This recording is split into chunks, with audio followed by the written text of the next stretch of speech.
Welcome to Waving Not Drowning. My name is Joe and this is a quick update on the progress of a project to renovate a classic little sailboat that I bought at the end of 2025.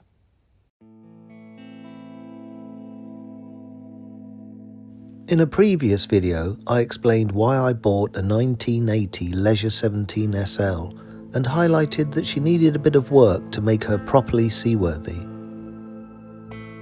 Before moving her to a boatyard, she sat in my front garden for a few months so that I could do a thorough survey of everything that needed fixing.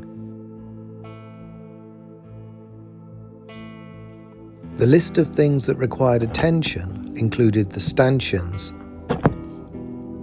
standing rigging, guard wires, cockpit drain hoses, and skin fittings, keels, some deck hardware,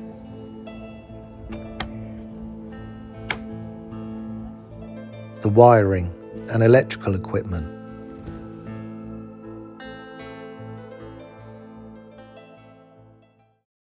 Now this project is quite different from my last one, which you may have followed on YouTube.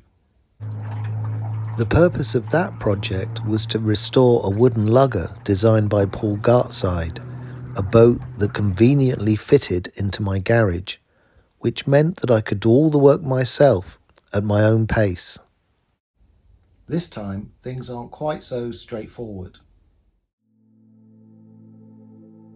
The Leisure 17 is too big for my garage, so I moved her to a boatyard close to where I sail on the south coast of England. I work full-time and live on the outskirts of London. That makes it very difficult to get hands-on with the boat as often as I'd like, and means I've had to find and contract local specialists to carry out most of the work and manage everything remotely. It's far from ideal. I'd much rather be doing more of the work myself. I genuinely enjoy it and it would keep costs down considerably, but sometimes needs must. Anyway, the boat has been at Delkey Marine Boatyard on the south coast for a few weeks, and I'm pleased to say that phase 1 of the project is now complete. So what's been achieved so far? The keels were sandblasted back to bare metal to remove the old anti-foul, resin coating and patches of rust. They were then covered with 3 coats of epoxy to protect them and prime in preparation for anti-foul. Pretty much all the deck hardware was removed, inspected and rebedded. This included the mast foot and stanchions. A lot of fittings had become loose over time and were letting in water. The old faulty cam cleats were replaced.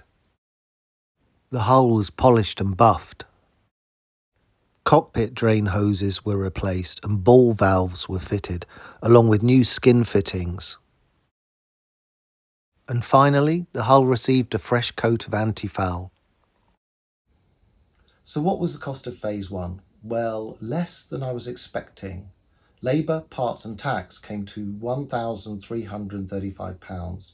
Could I have brought that down by doing some of the work myself? Absolutely, but given the circumstances, that simply wasn't an option. And all things considered, I think that's a fair price for the work carried out. Next step, phase 2.